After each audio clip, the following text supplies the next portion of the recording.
you die. Life is short, or some may say. What else is there but to rock it away? The days of the hour, I tune in the shower. Never a flop, there's no reason to stop. I got my own guitar, I know the chords. I play my cigar, lay it flat on the floor. The east and the west, their battles won't matter. Only the music can settle the score. Rock till you die. Rock till you die. You die all alone, then turning to bone. So rock till you die. Yeah, bones should protect my eyes, and when they eat my flesh. But I got the power to win all the hours and rock my life away. The sound of the crowd, the creak of the bones. I play it so loud with my mates or alone. It don't really matter if my world should shatter. I hold it together, get out there to stone. Rock till you die. Rock till you die. You die all alone, then turning to bone. So rock till you die.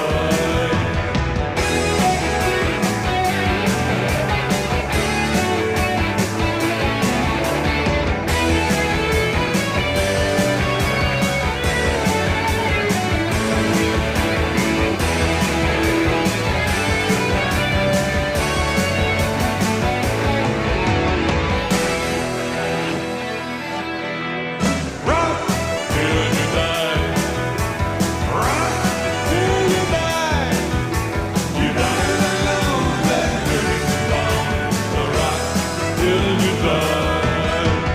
Rock till you die. Rock till you die. You die alone, then turn back to bone. So rock till you die. Rock till you die. Rock till you die.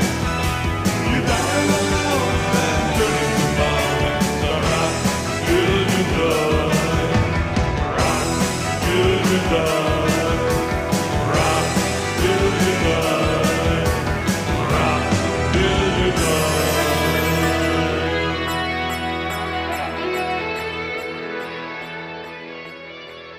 Hey guys, welcome to the True Blue Riffcast with your hosts, Jeremy and Dave. My name is Christine DeBelle, but many of you know me as Susan from A Talking Cat. And as you know, I have to go and get my cheese puffs out of the oven. So have a great time with Jeremy and Dave. See you soon. Thanks, Christine. This is the True Blue Riffcast, the number one RiffTrax podcast in the world. We are back. I am Jeremy. I am joined, as always, by... Hey, what's up, everyone? What's up, everyone? I'm Dave. How are your kidneys, Jeremy? Much better. Thankful. Okay. Thank That's you. good. Thankful. That's very good. I'm thankful that they're better there. I got the words out. Are you thankful that your kidneys are better for Canadian Thanksgiving? If I celebrated Canadian Thanksgiving, I would be. Okay. Oh, I wanted to say super quick, while it was either yesterday or last night, I either dreamed about Rock Till You Die or I heard it somewhere like in the wild, and I'm not sure which. I remember just like while it was playing there, I was like, did I dream about that or did I actually hear it somewhere? And I was going to mention it on the podcast. I don't remember, but it's one of those two. Yeah, I don't know. I can't help you with that one. Real quick before we move on, I don't know if you heard about this, but Drew Struzan, the guy who did like all the old Star Wars posters and Drew Struzan. Yeah, he did. Yeah, he died. Oh today. No, he invented 78 years old. Oh, what, 78? Yep. No, that's too bad. But I mean, his posters are he basically the created movies of the my modern childhood. movie poster. Yeah, it's like everything we watched You know, all of those posters were from that. Also, Diane Keaton died over the weekend. She did? Yeah. So it was like a weird twofer. That's pretty terrible. But before we move on, speaking of weird holidays, this is for everybody who's watching the live feed. So everybody out there in podcast land, you're just going to have to join us Tuesdays at 10 if you want to see all the crazy stuff. Weird holidays. I was just going through, there's like a stack of pictures here on this desk that I use for the podcast. I was going through them and I was like, what is this? And this is a picture of my family in Jerusalem in October of 1993.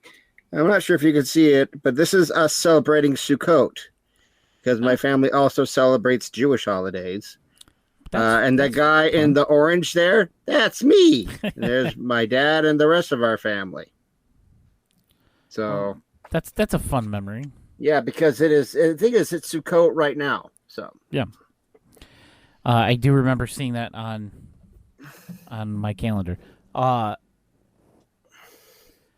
had a fun time at work. If you guys are in the Discord, you probably have seen the picture of this. But I was working on Saturday morning, and we had these two kids come in, and they went up and they bought a bunch of stuff, and my team member came over with the money that they paid with and said, "Hey, this is fake." And I said, "Oh, well, oh my gosh, give it to me, and I'm gonna go get their change for this $50 bill."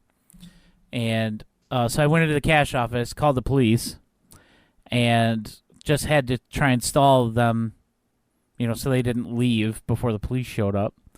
And it was about 10, 15 minutes, and the police still hadn't come. So I told them, hey, just tell those kids to go into their movie, and as soon as the keypad on the safe resets, because I punched in the combination wrong, then I'll bring them their change. And so they went and sat down, and then the police got there and went and got them and out of the movie and was talking to them in one of the lounge areas until Mom showed up. And mom came in hot, and I'm like, oh boy, this is gonna be fun. What is up with all the criminals in Michigan? Our only criminal is our governor. She was yelling when she came in, but she wasn't yelling at us, and she wasn't yelling at the cops. She was yelling at her daughter. And, oh boy, it was quite the tirade. I work hard for my mother effing money, and you're out here making a mother effing fool of yourself, pulling this dumb shit, and you're not getting a Christmas, you're not getting an Easter, you're not going to be leaving the house for the rest of your life, like laying into her. When the mom showed up, the girl moved to the other side of the police officers. Like, I'm like, I can imagine. You're screwed, kid. Sorry. I'm not gonna say. I'm not gonna say, but I'm pretty sure I know exactly what kind of mother this was. And I'm trying to bring up because I don't have it. I don't have the Discord open. Give me just a second. I want to bring up this picture because. Well, no, I was just looking at the picture, and so did it say? Is this something you put on there? No. Where it says "copy money" on there? That was printed on it. Let me share my screen for everybody who's live, so they can see it. Yeah, because that's audacious. It's audacious or very stupid. Yes, very stupid. I would go with because. Yeah, look at that. It's right there on it. Yeah, copy money. They were like children, like actual children. It was a 10-year-old and a 12-year-old.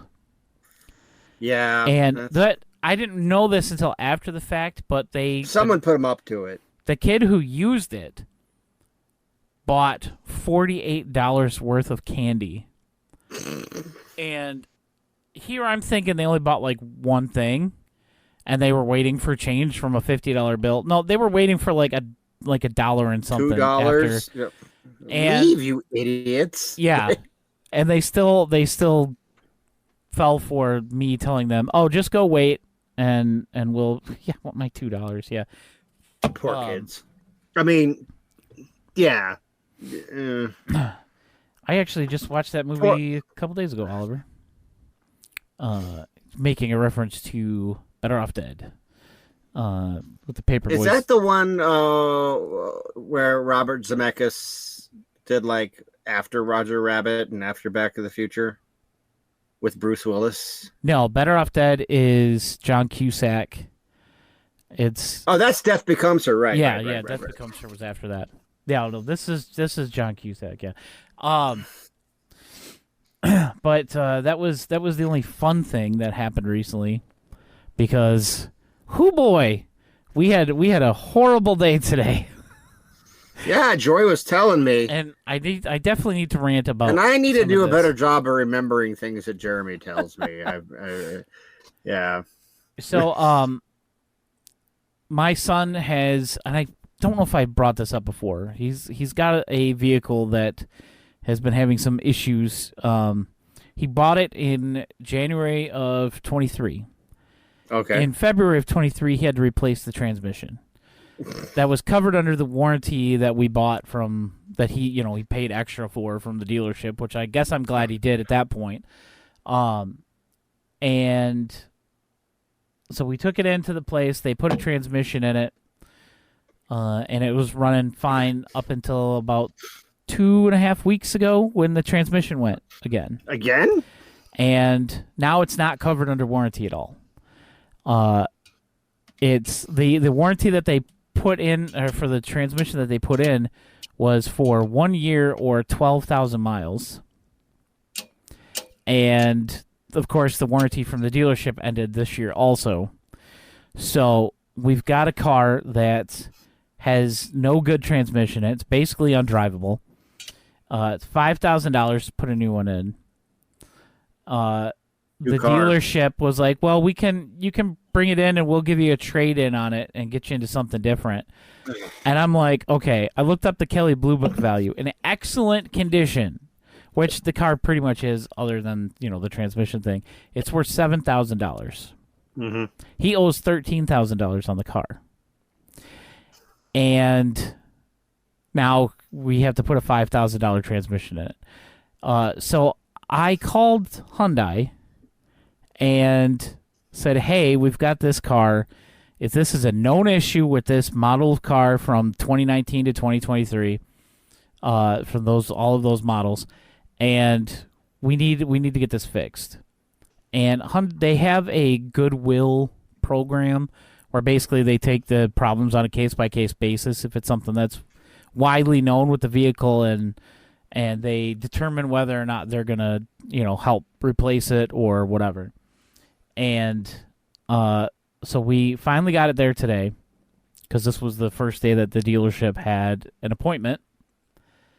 And they took it in, they put it up on the lift, they did their inspection, and they're like, yep, it's the transmission. I'm like, okay. So they sent the information to the company, said, yes, this is indeed the transmission again, and almost immediately the company responded with, yeah, we're not doing anything. So I tried to call the guy, the case manager that I've been dealing with, and he didn't answer any of my calls, and he didn't return them either. I've seen people online talking about this, and basically you have to call them constantly until they finally answer, and you'll probably have to get an attorney involved. And so it's just a big old mess. And on top of that, Joy went to pay our internet bill today, and we were missing money out of our bank account with a thing in our that said we made a loan payment for Tamika somebody, I don't remember the last name, of $47.50, and we're like, well, no, definitely not. So what kind of loan? Only $47. That was the payment. I don't know. It's probably just a little tiny personal loan. But Joy called the bank when they opened, and they looked at it, and they're like, oh, yeah, that's definitely not right. And she's like, we'll get that fixed. You'll get the money back in your account today. And then the lady called back like a half hour later. And she said, hey, so we're still going to be refunding you that money, but this has been happening twice a month since the beginning of July. And somehow we just didn't notice it. And I thought it was weird because it did feel like we were running out of money a little quicker than usual. And I know things are more expensive now and blah, blah, blah. So I just kind of chalked up to that. But now it turns out this person's loan payment of $47.50 has been coming out twice a month since July. So thankfully we got all that back today. That's good, at least. Like, how does this happen? Like, it's the most ridiculous stuff. And then on top of that, our group chat for my son's wedding has been blown up because that's like in a week and a half. Mm-hmm. And they're like, oh, we need details on this, and, you know, all the last-minute crap that can go wrong will go wrong, all that type of stuff. So that added to the frustrations of the day. I believe it. And then I had to watch the Guns of El Chupacabra on top of it. Yeah, Joy did not believe that Jeremy had watched this movie. Because there was so much crap going on. She's like, when did you watch it? And I said, well, it was 60 minutes long, and I paused it a lot in between everything else that was going on. Yeah, I wish I didn't watch it either, Oliver. We'll be talking about this movie as in a much little as bit. we can, because man, like I don't know how you talk about this. Yeah, we'll attempt to get into it in a little bit. First, let's take a look at the weekend box office. No surprise, Tron Ares, the number one movie for the weekend, but it only made $36 million. Yeah. Which is still too much for Jared Leto, a Jared Leto-led Didn't movie. they make less than Morbius? Yes, I believe so.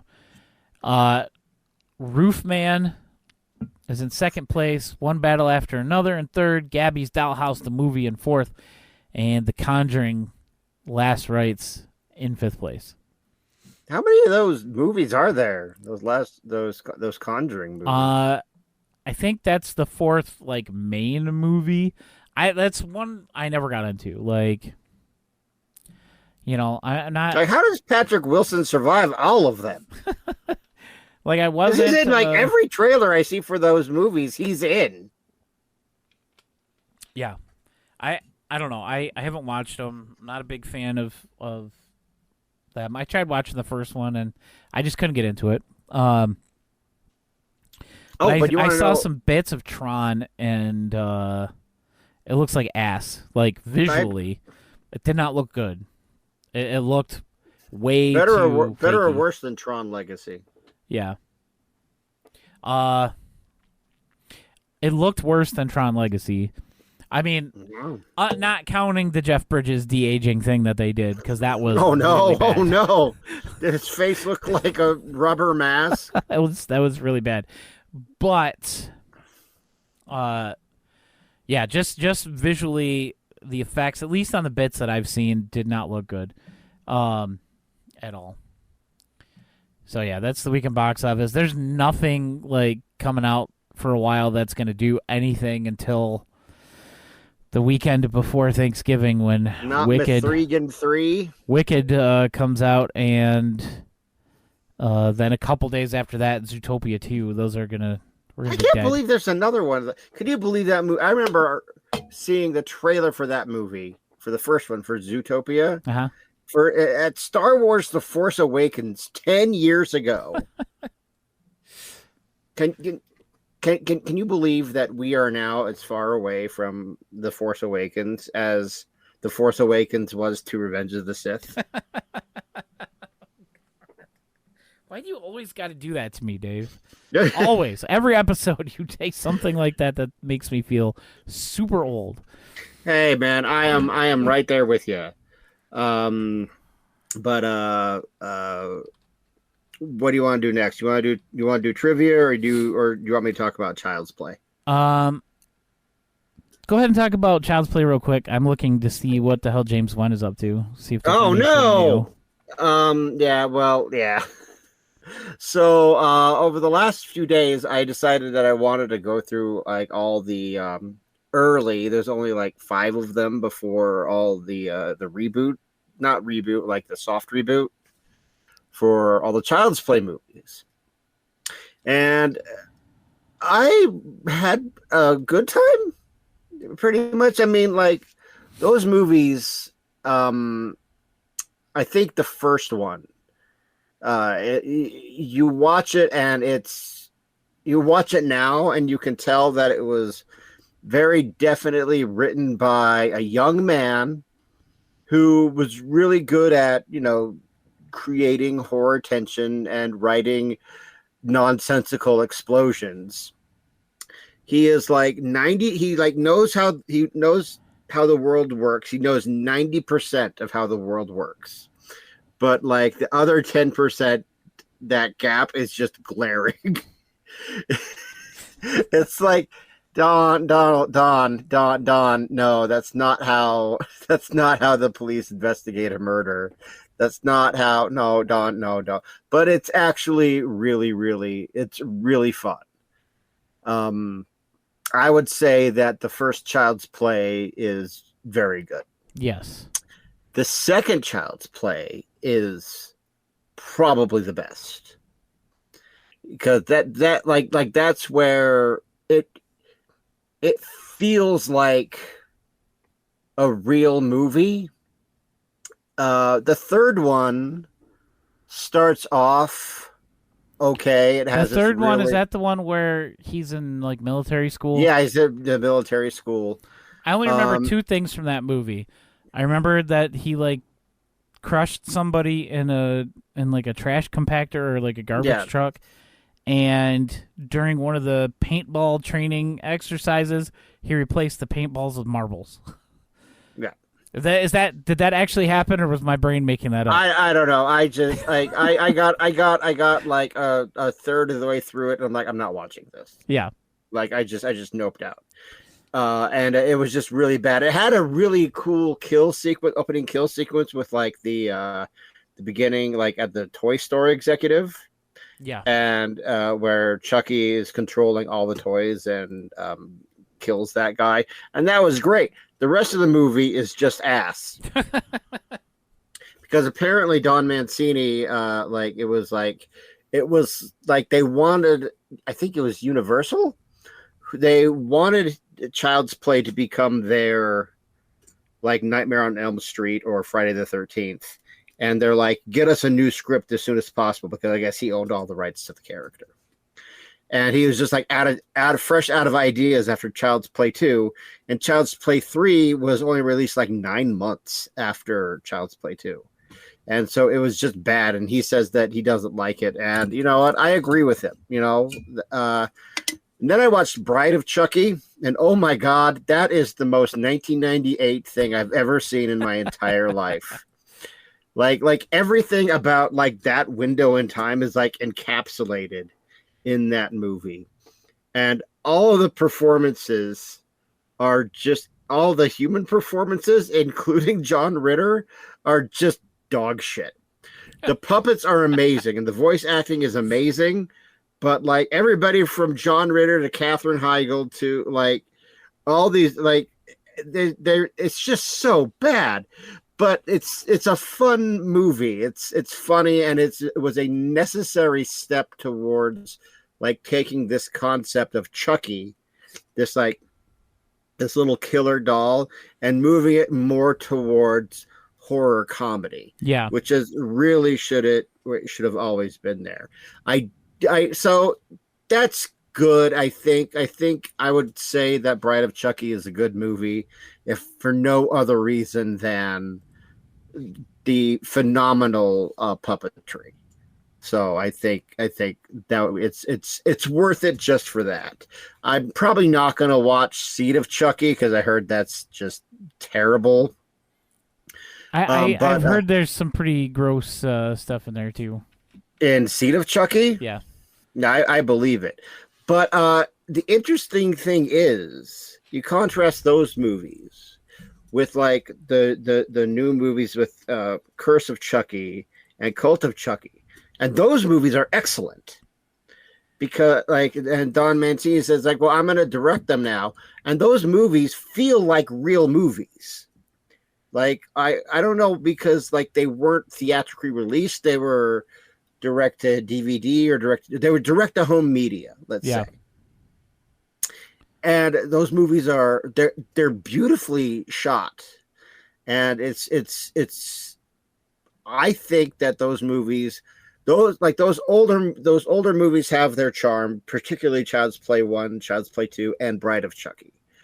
They're of their time, and it's very nostalgic and all that. But when Don Mancini decided, I'm going to direct this now, this is my vision completely, it becomes transcended all that, in my opinion.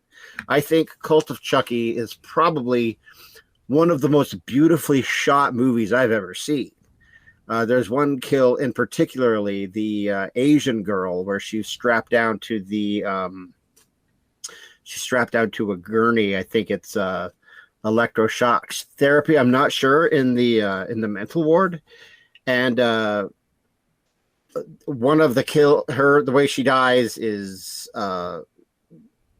it's a glass ceiling, and the glass comes down onto her, and it's snowing outside, and the glass and the snow are falling down together, and it's one of the most beautiful shots in all of horror, in all of horror movies. And it's just that's where it's this is the fucking beautiful movie. And her head got chopped off, and it was really, really, really, really good. So that's my take on the Child's Play movies. I still need to watch the TV series now that it's canceled. now that it's over, yeah. Yeah. Hey, it's got Devon Sawa in it. Citizen Yarn says, okay, finding out John Ritter was in a Child's Play movie is hilarious to me, because my adolescent brain would mix up Child's Play and Problem Child all the time. Well, I mean, that's totally understandable. Oh, that's fun. All right, so that's my Child's Play commentary. Jeremy, are you down for some trivia? Yeah, let's do it. James Wan hasn't been up to anything, so. Okay. Except for he did post that Chat GPT says that there's a 90% chance of intelligent life on other planets. Yeah, of course he did, because Chat GPT has a fucking brain. So this is our new game for now, anyway, until we get sick of it. And I just decided to go with 5 questions, 1 movie. Okay. So it's since that we're not way, doing a full spread like we did the last 2 episodes. Yeah, we're not doing 20. Yeah, we're going to do 5, 1 movie, 5 questions. That's how I'm doing it this week. And we reserve the right to tinker with the format as it goes forward. I know for Dave That Riff and Name That Jeremy, we did 6 for a really long time. Mm-hmm. But I think 5 is it's a little bit less stressful, but it also makes it easier to decide if you've won or not, because it's 3 is the magic number. Yeah. So there's none of this 50% garbage. So I think you'll do pretty well. The movie in question, it's actually a series, and you'll be answering trivia questions about Twilight. Oh, goody. Yeah, well, you have Twilight knowledge. Some. My brain tries not to retain a lot of things about Twilight. I have an embarrassing amount of Twilight knowledge, and it's all because of RiffTrax. Yeah. Okay, here we go. Are you ready, sir? I'm as ready as I could be. Okay, here we go. Number 1. In what class do Bella and Edward sit next to each other in the first movie? Science? Can it be more specific than that? Biology? There's biology. Ding, ding, ding, ding, ding, ding, ding. All right, good. She stinks. Word for 1. What's that? She stinks. She smells bad. Oh. Number 2. How do the Cullens differentiate themselves from other vampires? What? The colons. They all have blonde hair. I don't know. I honestly don't know this one. They call themselves vegetarians because they only drink animal blood instead of human blood. Ah. Okay. All right, so you're 1 for 2. Number 3. This might be the stupidest one. This might be... What do vampires need to play baseball? I think this is unfair. I was pulling these from a Twilight trivia website, and I saw this, and I was just like, this is pretty dumb. What do they need to play baseball? What do they need to play baseball? Hats. No. Is that your final answer? Yeah, I've got no clue. I mean, a ball and a bat. Like, Okay. This one is very unfair because it is ridiculously stupid. The answer is thunder. oh, right. I actually remember that. They explain only it. play during thunderstorms, so the loud cracks of thunder cover the sound of their powerful hits. I hate that I do actually know that. That is so fucking stupid. Like, how okay. Come on, Stephanie. Jeez. Speaking of, question 4. What university did Stephanie Meyer writer of... Number 4. What university did Stephanie Meyer, writer of the books, attend? Where'd she go to college? I'm going to guess someplace in Washington. Oh. I don't... I have no idea. I thought this was. I can't thought even this would think be a of gimme. any of the names of any colleges in Washington right now. Washington State University. No, well, I mean, she's from Arizona, but she didn't go. Oh. It's not in Arizona, and it's not in Washington. She attended Brigham Young University. Yeah. Okay. I think we've talked about that. Maybe, I don't know. All right. So, and I hope you'll get this one. Number 5. What is the name of Ella? What is the name of Edward and Bella's demon baby in the last 2 movies? Renee Samay. It's Renesmee Cullen. That is correct. You're 2 for 5. You know what? Nah. I'm not upset that I don't have that much Twilight knowledge in my brain. I'm not that upset about that.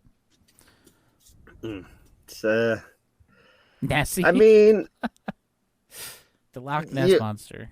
The Loch Ness Monster, Renesmee. Renesmee is the Loch Ness Monster. You know, like, I mean, you knew number 3, so I mean, like, it's you had that knowledge. Yeah, unfortunately. So, like, I you know what? I'm gonna give that to you just so I can put that Jeremy won. He has Twilight knowledge label on you. Gee, thanks. Yeah. So you won. Good job. Oh, Oh man. So do we have to talk about Guns of El Chupacabra? Guns of El Chupacabra. Okay.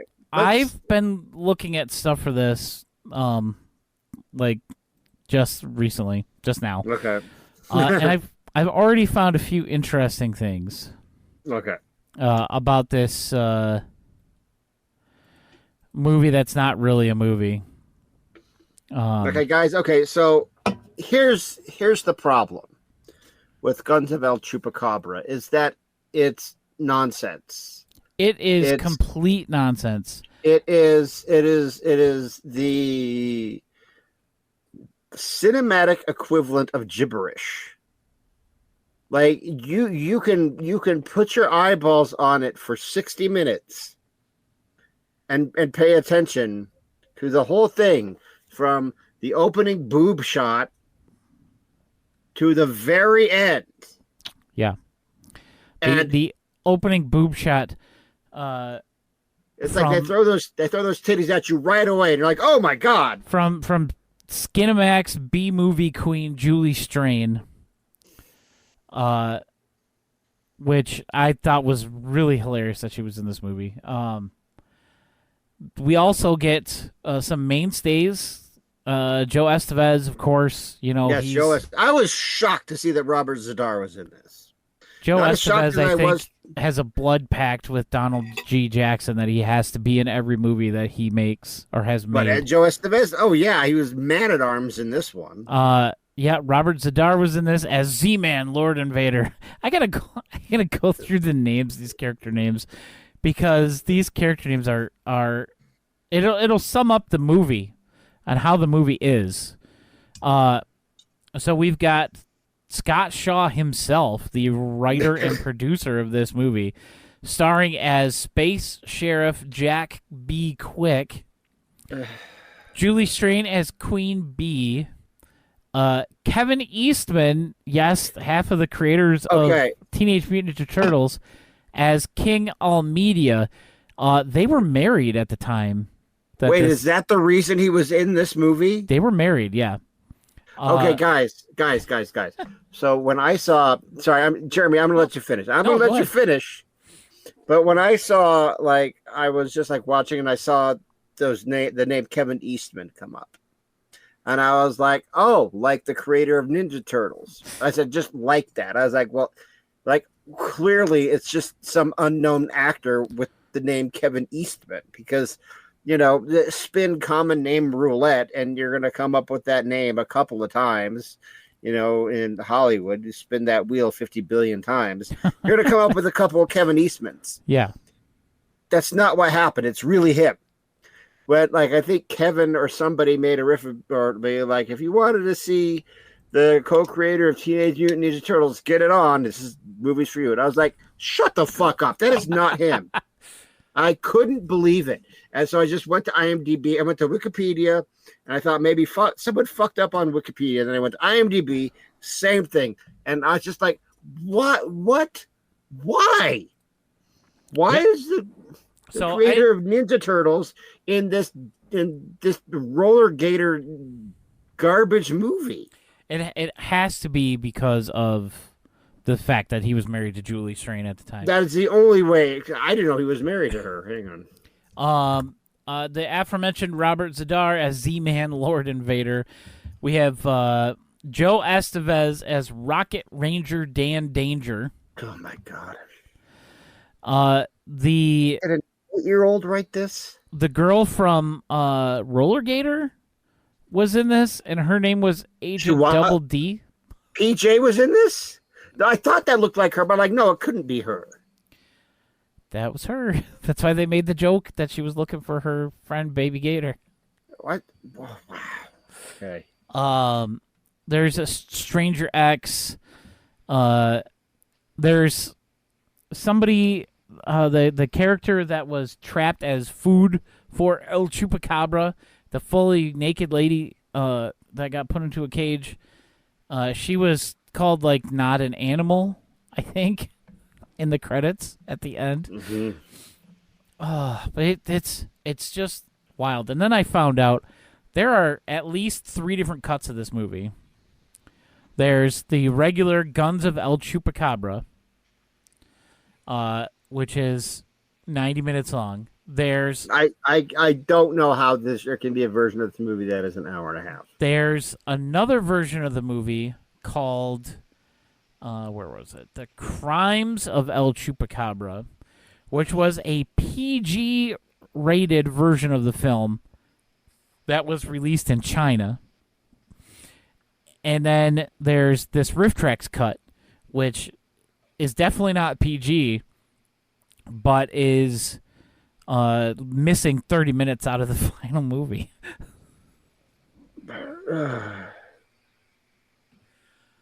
I hate to see what was cut out of this movie.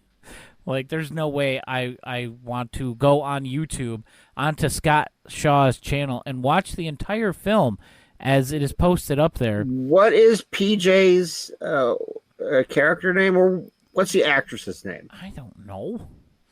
Well, you just said what her character name was. Well, in the end credits, she was listed as Agent Double D, but I don't think that was actually her character's name.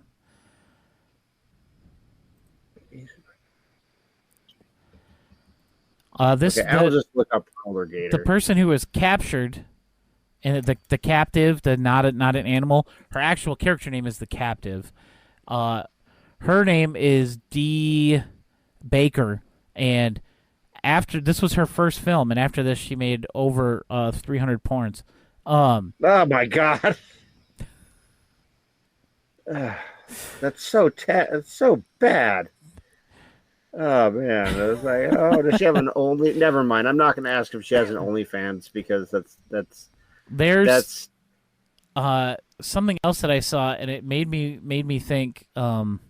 Really, because of the film equipment that they had to edit this movie, he had to edit the film in reverse,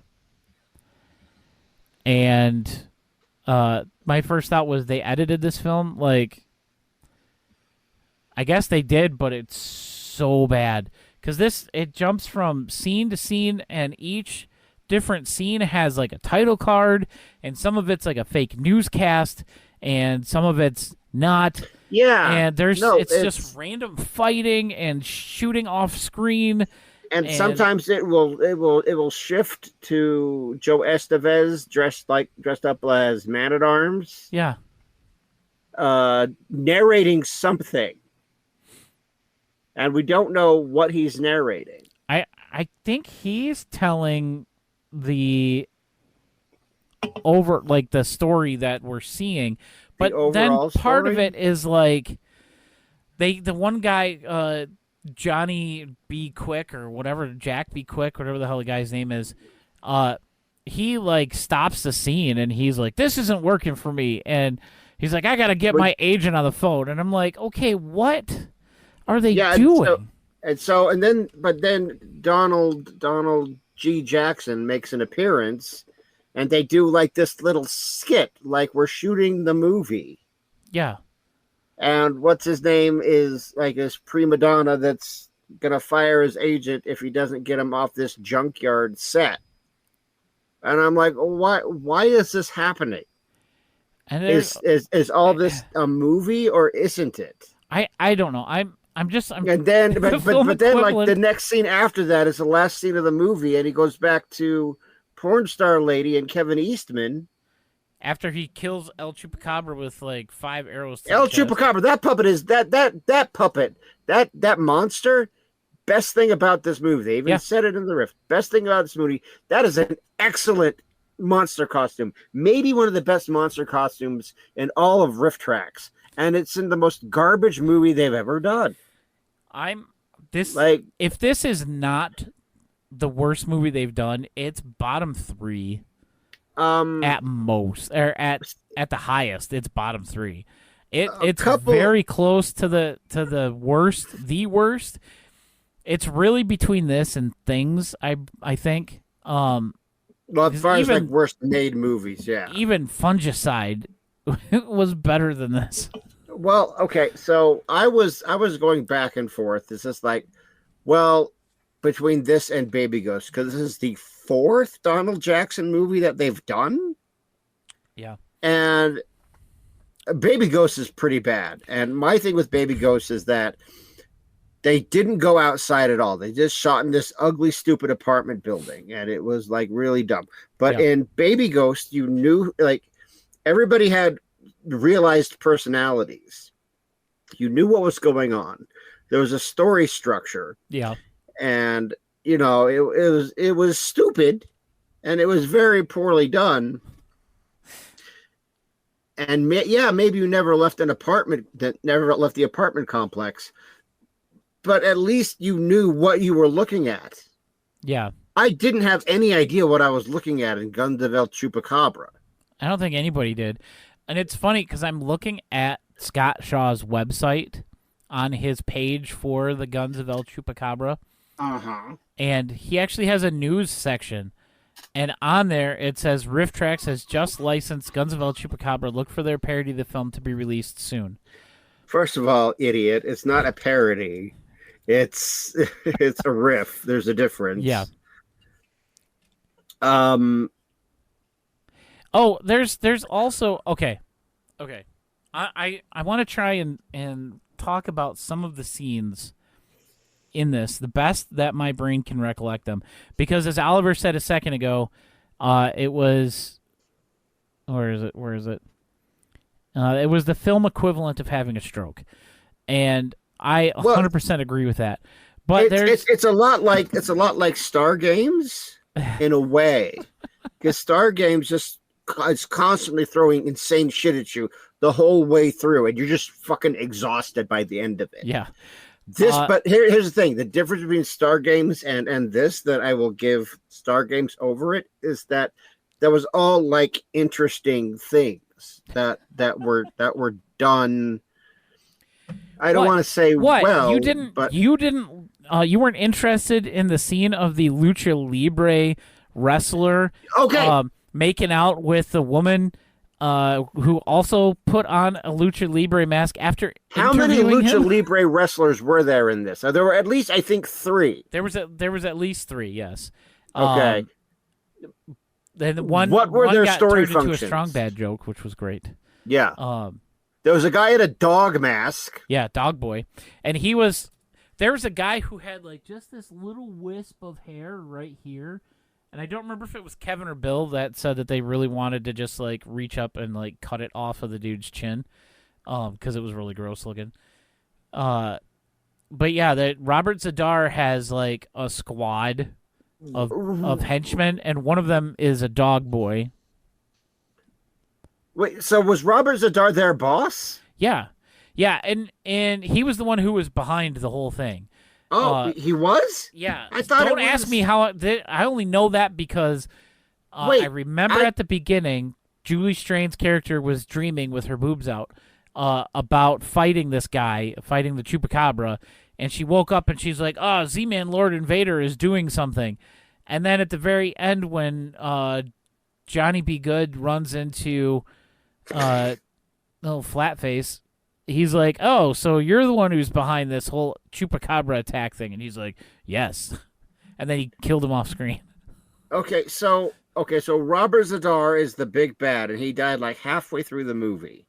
He was only in it for a couple scenes, but okay, so it was towards the end. Here's my thing about the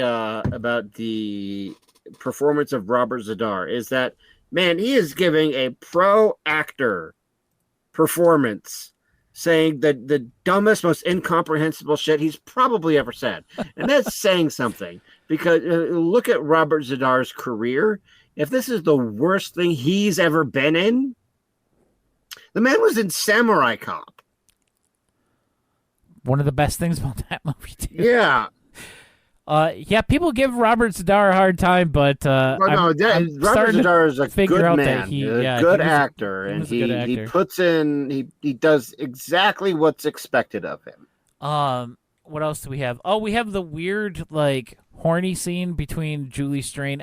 I think that might have been one that was edited out, because they're like, "Oh, the mating ritual begins," and then it's Julie Strain and Kevin Eastman doing this really uncomfortable makeout scene. Oh my god! It lasts for maybe 30 seconds, and then it cuts to a different title card and a completely different scene again. Oh, those title cards. So were they trying to, like, was this something they were trying to do like a Tarantino thing, like with Pulp Fiction and like chapter whatever? You know what? Quite possibly, because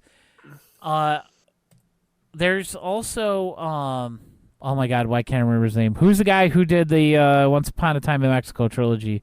Desperado, El Mariachi, Robert Rodriguez. The art for the cover of Crimes of the Chupacabra, the PG one, heavily evokes the Desperado and El Mariachi movies. It's not like the greatest picture of it, but let me show you what I'm talking about. David, I might have to bring up the El Mariachi poster. Well, while you're doing that, I just want to say Mikkel Esquire just put in the chat that according to Wikipedia, this had a budget of $3.2 million. No way is that real. I'm sure, I'm sure I'm not calling Mikkel Esquire a liar. I'm not. I'm just saying that I don't believe that number. Whoever edited that that Wikipedia. Like I can't believe that that's true. I'm sure that's what it says. But Okay. man, that's like Open. Where is it? Open image, new tab. Okay, so you guys see that kind of? It's really small. It's a crappy size photo, but that's what they had on there. Okay, so he's walking. He's got the guitar case, and he's holding the gun off to the side. Right. This is the El Mariachi cover.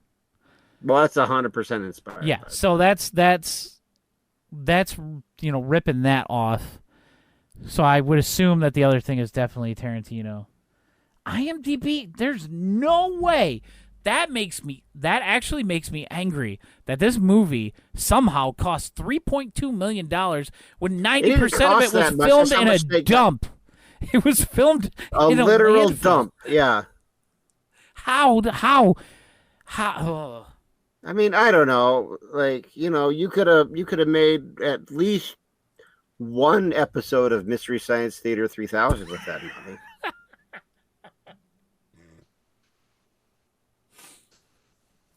I need to stop. I'm sorry, everybody. No, that was actually really good, Dave. A producer style scam. If you said right, yes, maybe. If you said that though, you'd have to say that about like every other movie that they've done, because they're all the only one that had like any sort of like production quality to it was I think Hell Comes to Frogtown. That was probably like the biggest, most produced movie that they made. Which I believe isn't that one Piper? I think Roddy Piper stars in that one. But that was why there was the frog dude in Roller Gator. That's where that came from. It was his Frogtown movies. Okay, so yeah, the way you guys are talking about the dump right now, Citizen Yarn and Jeremy was talking about it just a second before. It's just kind of like, I think that maybe what puts this underneath Baby Ghost is that at least Baby Ghost, for all the shit I give Baby Ghost about not leaving the building, and it makes Roller Gator looks like Lord of the Rings Vista because they actually go outside. This was shot in a dump. And it cost $3.2 million, and they spent all their time amongst garbage. So I think that, like, hey, when you shoot inside a building, that's better than shooting around literal garbage. Real quick update: the Hell Comes to Frogtown budget, $1.5 million. That I could at least believe. How are they spending millions of dollars on these movies that I could make? And the third movie in the series, Max Hell Frog Warrior, had a budget of $375,000. Now you said there's a sequel to this movie, and I don't understand how that can possibly be. Okay. So according to the website, Guns of El Chupacabra 2: The Unseen is the second film in the Guns of El Chupacabra trilogy. It is the prequel/sequel to Guns of El Chupacabra. Wait a minute, there's a trilogy. Well, what's the third one? The third one is Guns of El Chupacabra 3: The Lost Interviews. The film peers into the minds of those who have encountered the beast. James Quinn needs to talk to these people. I don't get it. I don't understand. I don't understand. Yeah, I mean, like, I guess I can understand how they got the money. Like, they're just fucking con artists. Did you look at the? Did you actually read like the blurb for this on RiffTrax site? No, I don't really do that a ton anymore. Like, how do you describe a movie that isn't necessarily a movie? Whatever it is, it's packed with a lot of stuff. And then it's like, here's some of the stuff, and it lists Robert Zadar, Joe Estevez, Kevin Eastman, a space sheriff. One thing you won't see in Guns of El Chupacabra, a chupacabra using guns. That's true. Yeah, it's so this is their what they figured the story was. Robert Zadar's space monsters have gotten loose on Earth where they're being called Chupacabras. The space sheriff and all the other bizarre characters from Dogboy to Stranger X to the Santiago Kid spend most of the movie at a dump, shooting their guns at absolutely nothing with great vigor. Mike says this is the worst, probably the worst movie we've ever done, and I hate it more than many, many, many other movies. Wow. Mike Nelson said that? Yeah. Because Mike Nelson's seen some shit, man. Yeah, because think of Like, all the that's stuff his that they've life. watched Yeah. that they passed on. Wow. So I think for me, if we're just looking at, because I don't know if this is the worst thing that RiffTrax has done. I think it has some competition, but I agree with you. It's at least bottom 5. But I think if we're just looking at the Donald Jackson RiffTrax movies, I think obviously number 1 is Roller Gator, obviously. Yeah, definitely. And then after that would have to be Little Lost Sea Serpent. Then Baby Ghost, and then this pile of crap. Yeah. But like we mentioned earlier, this wasn't like, it didn't feel like a slog. It didn't feel like it was over an hour. It didn't have, Copper Mountain going on for it. Yeah, I didn't hate my life while watching it. Yeah, then there have been a few of those that we've watched, and it's like, that were just like, it through this. End of my life right now. I need hello, sewer slide hotline. But this wasn't that. I was just like, I think I was just constantly just like stunned at just like, what am I seeing with my eyes? Yeah, it was very much what the hell is going on. It was just pure confusion for 60 minutes. But it was fun confusion. Yeah, I had a good time. I would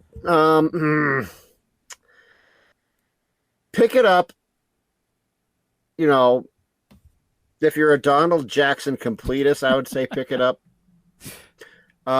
If you're not that, then, wait till it comes out on Friends. Wait for the Halloween sale. Yeah. You know what? Yeah. Oliver brings up a good point. Get it, but be warned that you're not going to understand a goddamn thing. You're going to look at it, and it's just going to be like, what is going on? Like that is how it's going to be. Play Bejeweled with this in the background and still enjoy Bejeweled. That's pretty good, yeah. Have it on while you're playing something. Play Farmville. Yeah. Oh my God. I have a feeling, and I don't know if I'm right about this, but we should either this week or next be getting Time Cop. Okay, yeah, and then we can talk about because it's been 2 months since it aired. It might be the first week in November, but something tells me we'll get it before that. I have no idea. I could ask somebody, and I'm sure they would say, "Yeah, we're going to release it on this date." But we do have some other ones that we can catch up on from this year because yes, my definitely. God, that we've talked about that. Which ones from this year that we need to? Actually, let's talk about. Do we have anything else to say about Guns of El Chupacabra? No. Wizards of the Lost Kingdom came back out. Yes, because I wanted to talk about this when it happened. Yeah, and then I couldn't.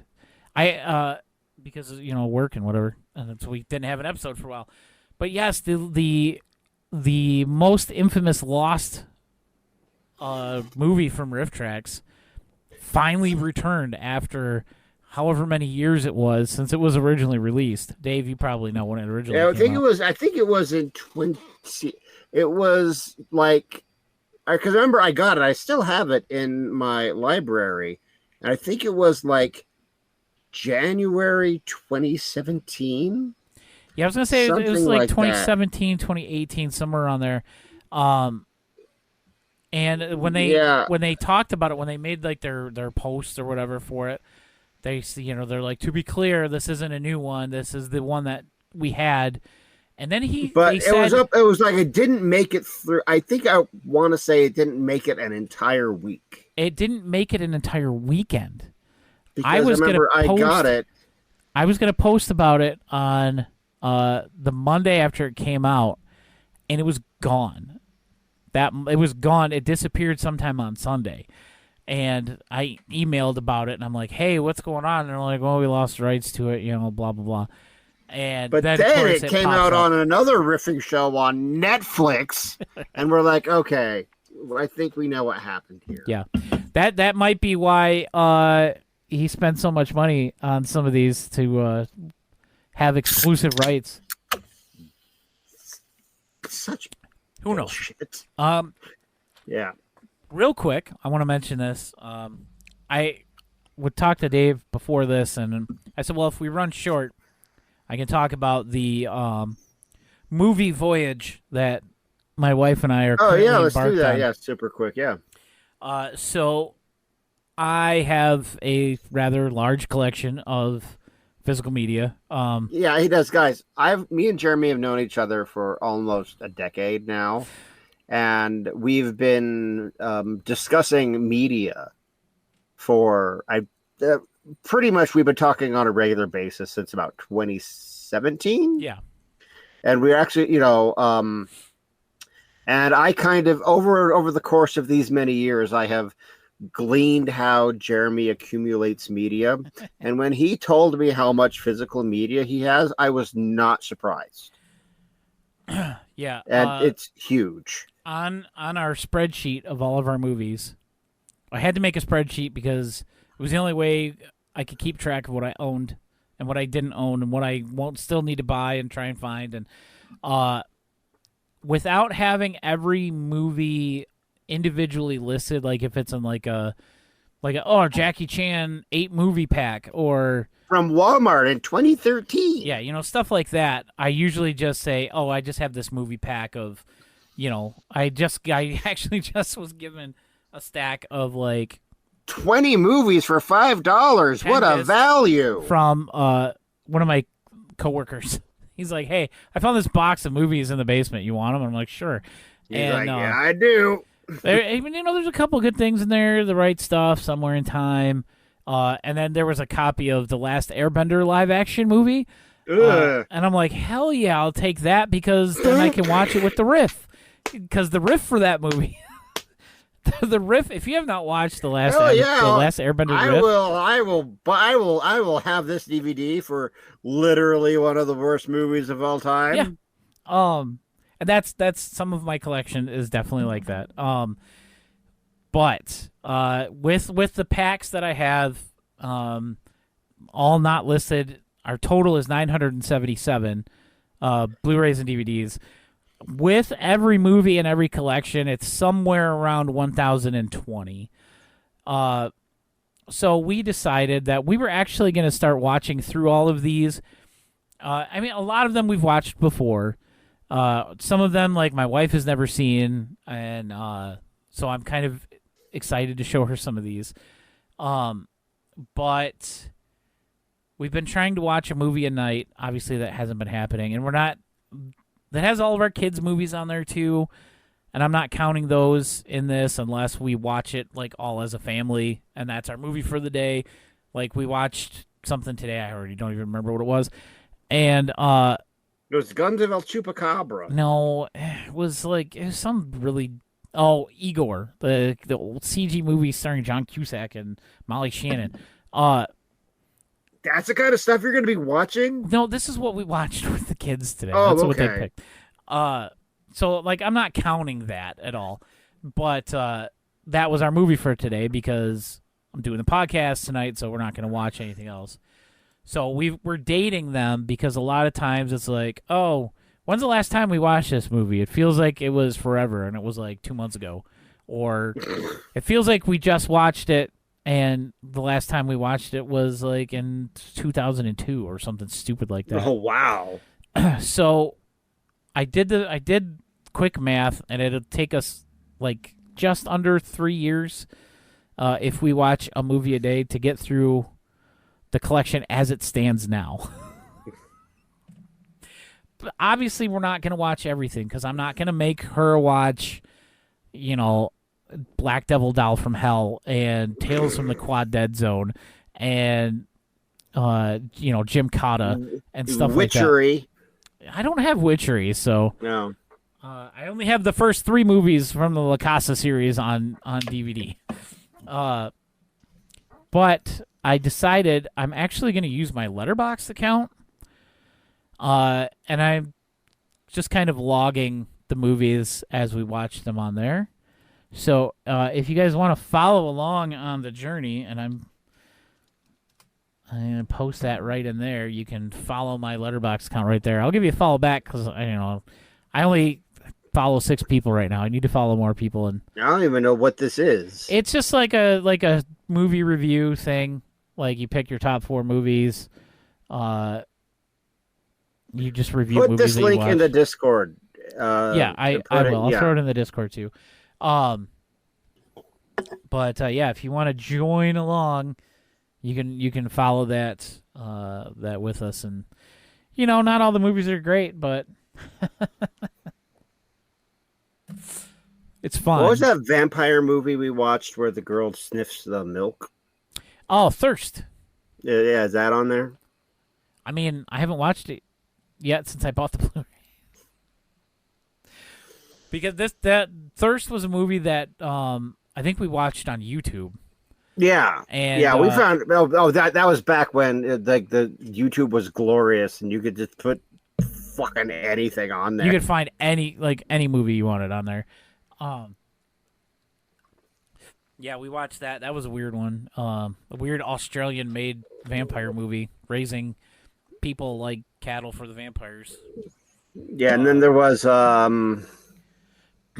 another one we watched, Shocking Dark. That I don't own, and I really want to buy that one because that movie Shocking Dark. wild. It came out the same day as like Omega Man on RiffTrax. Yeah, or Mega Cop or something. And it was released in Italy as Terminator 2. Yeah, and it was just like I watched that, and like the memory of that day is just like has completely consumed by that movie because it was just so bonkers. I think RiffTrax should, like in my mind, RiffTrax has done it because I got a riff that day too. That like that Shocking Dark just completely overshadowed.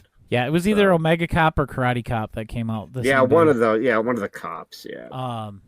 Yeah, like Rivia said, Letterboxd is basically Goodreads but for movies. But yeah, I think that it was Omega Cop. Yeah, that's it. Yeah. I don't think we got anything else to talk about today. Oh, yeah. Oh, by the way, before we go, everybody. Oh yeah, before we go, Dave's got something. I have a new book out today. Last Exit to Tumbleweed dropped today, this day, and you can buy it on Kindle, paperback, hardcover. It's about vampires and aliens and vampire hunters and robots. So go to Amazon, pick that up. Here, I'll even put the linky link in the chat. It's technically a sequel, but you don't need to read the other book. Yeah, you don't need to read book 1. Yeah, book 1 was written 17 years ago. Don't worry about that if you don't want to. But let's see who loves me the most and who will be the first to read and review it. So I've tried to do that so I can get a lot of reviews. Yeah. I'm playing on everyone's love for me. I'm abusing all my friends' love for my own purposes. Yeah, definitely check it out. If you've never read any of Dave's stuff before, you need to. If you haven't read any of his stuff and you like authors like Christopher Moore, yeah, It's kind of similar ish. Yeah. I'm not nearly as goofy as that guy though, but I wish I was, but I'm not. So All right, guys, that's going to do it. If you enjoyed watching or listening to this, the best way to support us is to go to twitch.tv/TrueBlue, TB Riffcast. TB Riffcast. I keep forgetting it's TB Riffcast because I didn't want to put the full name. It's a little shorter. TB Riffcast, and drop us a follow, and that way, you'll be notified whenever we go live, which isn't every Tuesday, but it's always on Tuesdays. yeah, we're trying to do better with being more.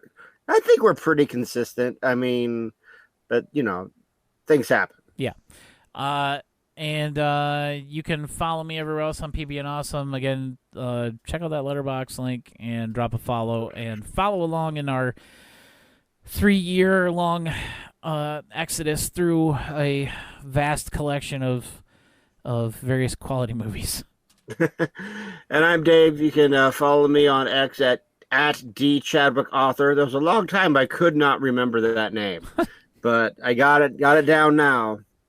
And buy all my stuff on Amazon and Audible. And we should see you guys here next week on the True Blue Riffcast. Rock till you die.